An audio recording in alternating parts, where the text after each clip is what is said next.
is basically I'm going to ask you a question. If the doorbell rings, what do you think?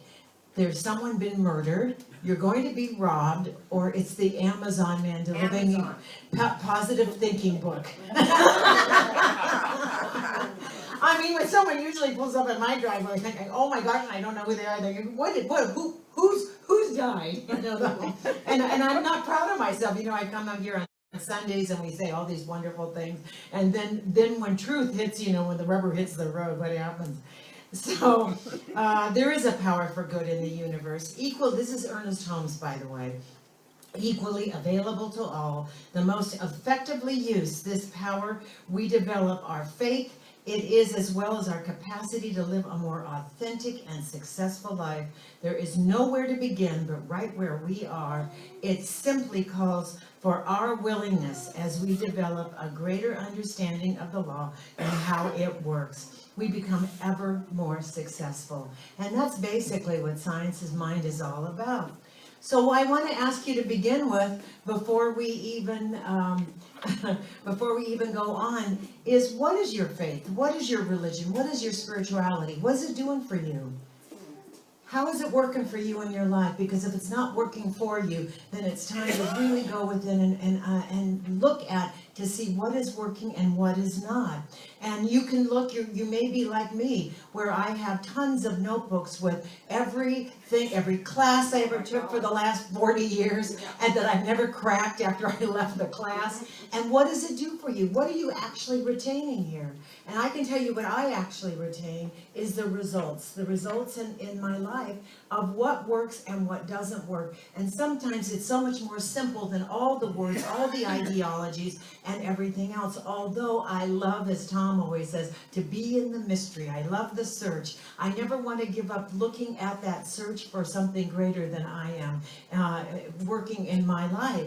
So whatever you're doing, whether it's Christian Science, Unitarian, New Thought, which we are. And by the way, did you know Mormonism is New Thought? It's categorized in New Thought because, New Thought is anything after the Bible, after the Jesus the Christ, not of the Latter-day Saints, but the ones, and so they're New Thought as well, which I always thought that was really interesting. Us and the Mormons. Who knew? So anyway, so many other spiritual philosophical beliefs have I studied. How many have studied lots of different beliefs, whether in classes or anything else, that left you still saying, what is the truth of being about me and my spirituality? So you probably are still sometimes, you hear something and something will catch your ear and you want to discover more of it. You want to know more about it. It doesn't mean that you are in conflict about this oneness in this spirituality. It means you want to discover more of who you are, because that is the most important thing, as Krishna says, on this planet. You are here to learn who you are, that indwelling spirit and soul of who you are, because the old joke, and we're going to call it anonymous, nobody can be you, and you can't be anybody else because that's already taken. So you are here to give your gift. And I always say I know this because there are no eye prints, no fingerprints, so many things about us that are, every snowflake, as they say, is different, and every part of us is different too. There's no one that is identically you. Even identical twins have different fingerprints, which is really interesting to me. So most of us have the desire to awaken to our higher power and our higher consciousness, to reach those instantaneous ahas. Who has had an instantaneous aha awakening in their life at different times? I have too. And where you just, oh my gosh, you know that you know that you know, and it is beyond any thinking you ever had before. And I always said my first one was when I was, I think, 11 at the beach, and I was body surfing, and then all of a sudden I got in a nanosecond, and it changed my entire life for the rest of my life, because it must have been something that I was already searching in nature, is that I knew I was one with the sand, the water, the salt, the sun, everything around me was me. And it's like the old, Rumi, are we an ocean and a drop, or a drop in the ocean? We are the ocean and the drop. We are the grain of sand. Everything that is in a grain of sand lies within us. And to go there and to find what that is one of my greatest ahas. You'll have to share with me later in a class or something what your aha ahas have been. So in those moments, you ask yourself, when you're feeling like, how come my life isn't working? What is it, what my life, I had this idea, this plan, and it's not working for me. And so you have to figure out, what is it that your life isn't working? Whether you wake up in one day and you don't like, it's your home, your family, everything else. Where do you turn at those point in times? And we've all been, I know in this room, at least I know most of you in this room, have been on this spiritual path for a long time. So why do we keep coming back? Why do we keep trying to figure out why our lives are working, the parts that are working and the parts that aren't working? It's because we know someplace in our indwelling soul, in our indwelling presence, that there is something greater that doesn't have all the answers like I do. I have all the answers, just ask me. And I know that's not true. So I'm always looking. So I believe if you're still unhappy, if you're still left wanting, if you're still left feeling negative and not positive and manifesting what you want in your life, you may find the answers to what I call the mental equivalence. How many people have heard the term mental equivalence?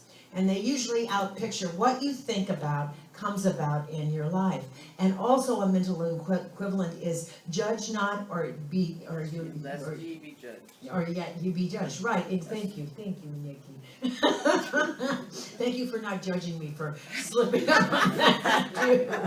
So when you put your faith, where you put your faith is what you get out of it. If you put 5% of your time in faith in trying to find those spiritual answers, and then the rest of the time doing nothing, or you put 0 time in meditation and prayer and searching out that indwelling presence, you're going to get 0% back. You're going to get 5% back.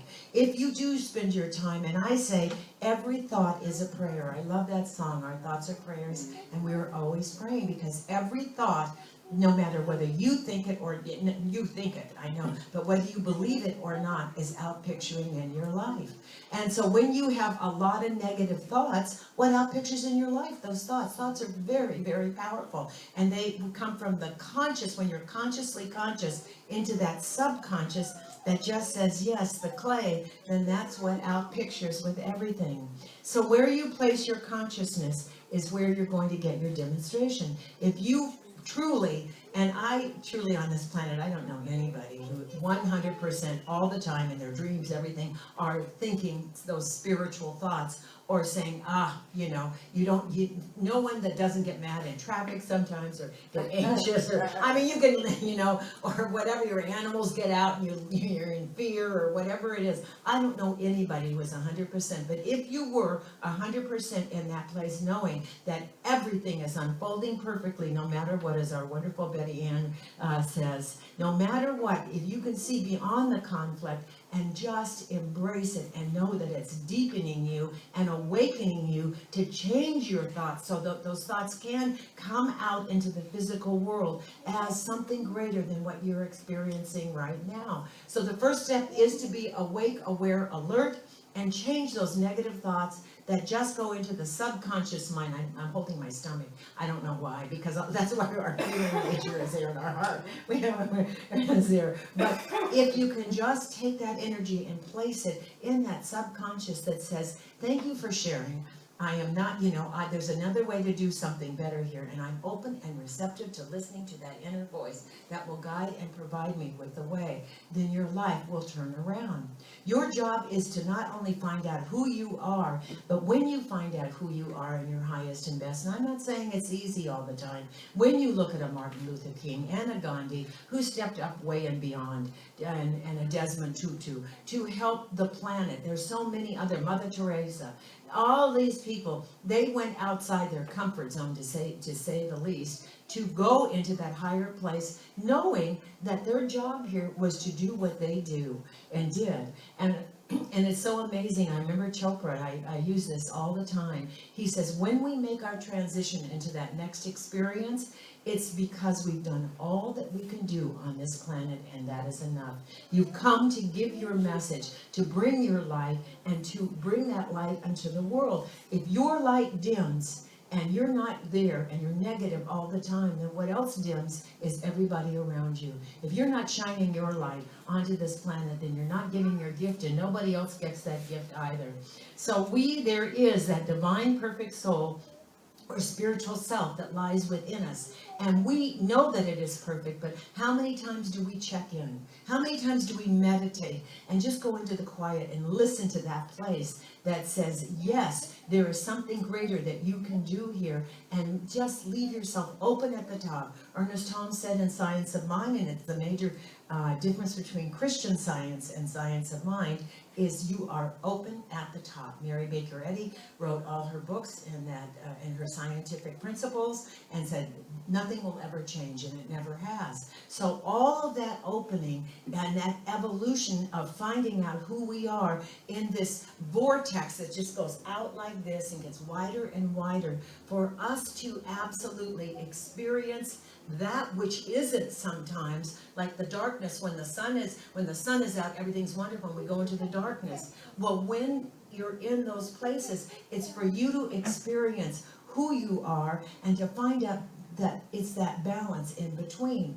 And you won't know the light places until you know the dark places sometimes. The dark places, I always say, though I walk through the valley of the shadow of death, it doesn't say, it says through. It doesn't say build a condo there or an apartment there. You're supposed to move forward into something greater that is waiting for you to open the door to it. And it's your job to open the door. So you have to recognize that indwelling spirit in the midst of all challenges. Because when we have a challenging situation with relationships or jobs or anything else, who shows up in all those areas? You. You show up in all those areas. So you can blame the job, the person, the family, the whatever it is. This is a philosophy and a religion that believes in responsibility. It's not anybody's fault. It is not even yours. It is your path to know what you do next, to take on that responsibility and say, what is it that I need to do? And sometimes it's too painful to hear what you need to do. And so you don't want to do that. And so I always say, when ready, look at those areas and then say, what can I do in this situation? And it may be very hard for you because it is a painful thing about yourself. I think Alcoholics Anonymous is so successful because they do that inventory thing of who, and then you have to go apologize. And it is kind of like, then you can you've done all that, not all that you can do, but you've done your part in saying, listen, I was not my highest and best. It's not that I did this to you, I did it to myself. And I apologize for any pain that was in your life. And then you can move forward. You can only do what you can do, and the past is in the past. Let it go. You can't change the past, but Ernest Holmes says, principle is not bound by precedent. So anything that has happened in the past, let it go, move forward, and just hold yourself and love yourself and know that something greater is already happening in and through and are as you. So when you have challenges, you have I think those are the greatest moments of how to live your life, those challenges. They are the things that wake you up and say, what is it that I need to know? Whether it is something that is lacking in you, and I can tell you the greatest challenges I've had always surrounded a death of a loved one. And that really is an aha wake-up call, where all of a sudden you rely on either nothing because you've never believed in something greater than you, and you are a mess, or you learn to go deep and come in contact with that indwelling spirit that is that rock that never changes, that just says yes and loves you. And you, because your job is, even though you are here through relationship, to mirror back who you are and what is happening, once you hit that place where there's nothing there that has supported you on this physical level, that is when many times we go to something greater. We learn to examine our spiritual faith, and even if we've gone every Sunday for all of our life or every week someplace to learn something, in those moments, that's when it's really tested the highest, I think. So, there's a story, and I'm sure many of you have already heard the old Cherokee teaching his grandson about life. And he said, there's always a fight going on inside of us. And he said to the boy, he says, it is a terrible fight between the two wolves. One is angry and envious and sorrowful and regretful and greed and arrogance and self-pity and guilty. He feels guilty and resentment and inferiority, lies. He relies on his lies and false pride, superiority and ego. And he continued, the other is good. He is joy, peace, love, serenity, humility, kindness, benevolence, empathy, generosity, truth, compassion, and faith. The same fight is going on inside of all of us and inside every other person too. That would be all of us. So the grandson thought for a moment, and he says to his grandmother, which wolf will win? And the old Cherokee simply replied, the one you feed. So you are always a choice to feed those negative thoughts, those painful thoughts, and especially when you've tried to do the best to change those things about yourself and to convince others that you are also awake, aware, alert, and coming from that place of greater understanding and love. So I love this song, and I looked for a joke, and actually this song came up, and it's from, I'm sure, the 1950s. You've got to accentuate the positive, eliminate the negative, latch on to the affirmative, and don't mess with Mr. In between. You got to spread joy up to the maximum, bring gloom down to the minimum, have faith or pandemonium, liable to walk upon the scene. I love it. I thought this fits so well when I saw this. So Ernest Holmes says, that again, principle is not bound by precedent. There is no law in the universe that seeks to perpetuate old limitations, but there is a law which responds to our greatest vision at the exact level of that vision. And we've gone through this over and over again. I'm going to use Gina as an example too. Ralph's uncle that made his transition and left you guys money? He didn't make his transition. He just did it. Oh my God. Oh, that's even better. That's even better. And we had that unexpected income program, and she would go home and say, as if. Who has unexpected income? And sure enough, they got some unexpected, and they shared. Thank you so much for that, too. That was wonderful. But I think that's so funny where you go, as if. Yeah, and those things have happened to me, and I've shared those a lot, where when I needed something specifically, and then that specific amount came, and when we're talking about limitations, I always say we needed $10,000 out of the clear blue. Patrick's dad sent us $10,000, and I looked at Patrick and said, my husband, and I said, I should have asked for more. I limited it. So now, ever since then, though, I truly do. I go, this or something greater. I would like this or something greater, because I don't want to limit myself anymore. So there's nothing that says you have to keep walking down the same street, the same path every day, and you can mix it up. You can go around another corner, another way. You can try something new and different to open up your heart and your experience to something new. So how much do you want to change your thinking? You are not bound by anything. Limitation is the greatest, thinking is the greatest limitation when you make it smaller, and that is the greatest boundary you're ever going to have. But when you open up to something greater that is unlimited and saying, reveal to me that which needs to be revealed so that I can be a greater gift unto this planet and make everyone around me be happy that I am here, not me, but know that life is good and very good. That's what you listen to. That's what you want to have happen in your life. Because again, we plant that creative seed by our thought, from conscious thought, and it takes a conscious awareness sometimes. Like someone saying, you really believe that everybody hates you, or everybody, whatever, or everybody is out to get you. It takes a conscious thought to say, no, the truth is everybody is for me and I am for everyone. Because as much as, how many people have been jealous in their life? How many people are envious? Yeah, how many people, exactly. And so I'll never forget, something happened with the neighbor, and who's no longer her name was Star. Anyway, and I thought, how come that could happen for her and not for me? And I realized that when you are feeling that way, what happens is you're taking away not from her, you're taking away from you. And when you grant yourself permission to enjoy the good and experience of everybody around you who is experiencing good, that's when your good comes back tenfold.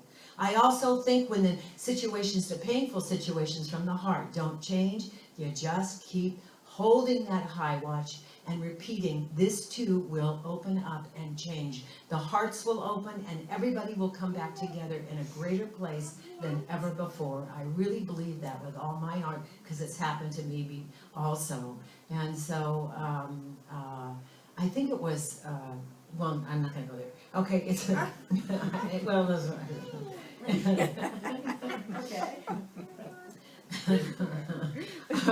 Our minds and thoughts cause the experience of those thoughts. So the cause is our thoughts. The effect is how it comes out into our lives, in our physical life.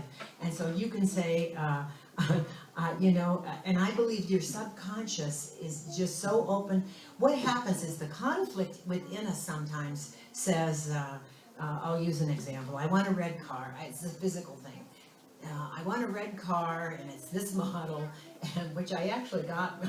It wasn't red. It wasn't red, right? So a red car, and I wanted this model, and then the subconscious says, as if you deserve that car, or as if you can afford that car. And so you have to say, my big thing is, thank you for sharing, but no thanks. That's not my thought. So you are constantly embracing those things, and and the hardest is the emotional content. It is, you know, everything comes from emotion. Everything does. And from, not emotion, from our who we deeply are inside. So being in touch with that which you really want, which means what does the red car bring? It brings happiness in some way and joy.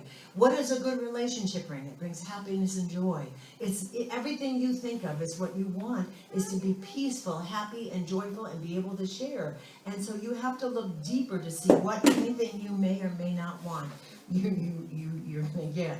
So the greatest fool there is one that only bothers with the physical world and neglects their own spiritual development. We are transformed and renewed by our thinking.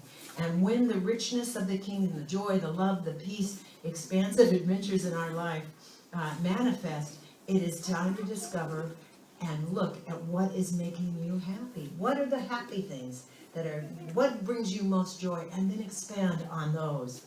I believe the stories of our lives are a direct reflection of our relationship with God. When you look at your story, it is where when you have been at your happiness is when you are at one minute and everything is working. Your mind, your subconscious, your physical environment, and it outpictures just like that into your life. And you never claim too much, and you can never claim too much good for yourself. It is actually, again, our spiritual responsibility to claim harmony, peace, joy, and love until they demonstrate into our lives.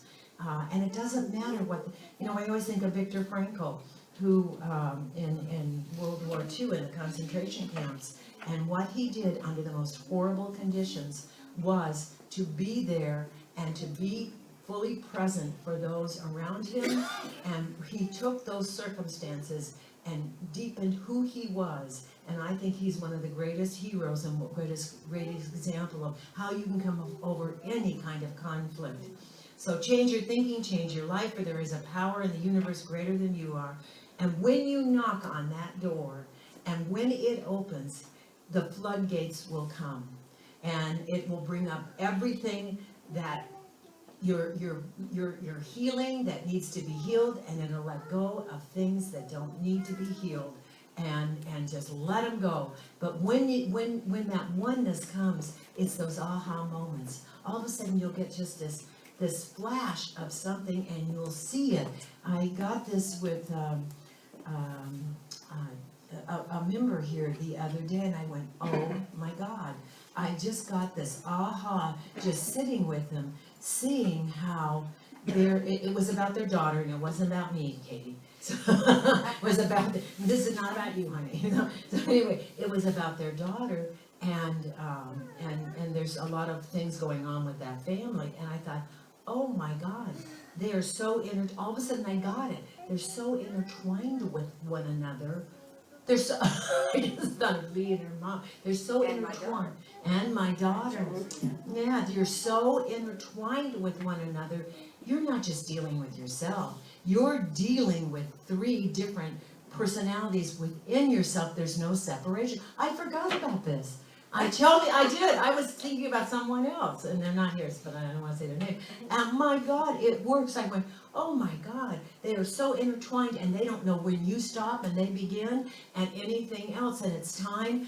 Okay, I believe it's time for you to go within and find out who you are, and in the gentlest, most wonderful way is say, this is who I am. I'm continuing down this path. I am giving the best I know how. I know there's more to give. There's more to be open and receptive for, but I cannot bend the way that you want me to, because I can't be you. I just thought I'd throw that in, Lee. So, So thank you. Sorry, everybody else, but. too bad I didn't mean it. So change your thinking, change your life, for there is that power in the universe greater than you are. And when that door is open, there will be ways, and it's not like, I always say you're always a choice taking the high road or the low road. And sometimes I always use the drugs as an example. Not the high road. The low road sometimes. We're all going to get there. We're all going to go back to source. We're all going to get there, as the Course in Miracles says. But how you do it, you can take a nanosecond, or you can take eternity to get there, taking the low road, which gets you, and I think of Ram Dass, who was on drugs, acid for a long time, meets his Swami and Guru, and he says, Meyer Baba, and he says, and Meyer Baba just looks at him and says, I'll never forget this. He says, he told something very personal to Ram Dass that he had just gone through about his mother looking at the stars, and then Ram Dass shared that I get those feelings when I'm on acid, and Ram Dass said, give me all your acid, and there were like 30 or 40 tabs, and Ram Dass just took them, just like that, didn't even affect him, and that was the last drugs that Ram Dass took. He then became Ram Dass instead of who he was before. So isn't that interesting? But so everything, so the drugs are an interloper is what I'm telling you. It is not, it's keeping you from source. It's an interloper that you may think you're getting all this information from the drug, but au contraire. So I know that good and love is not only pouring down on all of us, but throughout the world beyond all appearances. There is something greater at work here that is revealing itself in a greater way, and we're going to wake up one day and go, oh, I get it, and why we had to go, whatever we're going through right now, to this point of awakening and awareness, and to that next step for a world that works for everyone. So I love each and every one of you, and I always say namaste. And I always love when I was in India, they said namaskara in the north, and Lynn Chaplin Noe changed that to no mascara, and no mascara.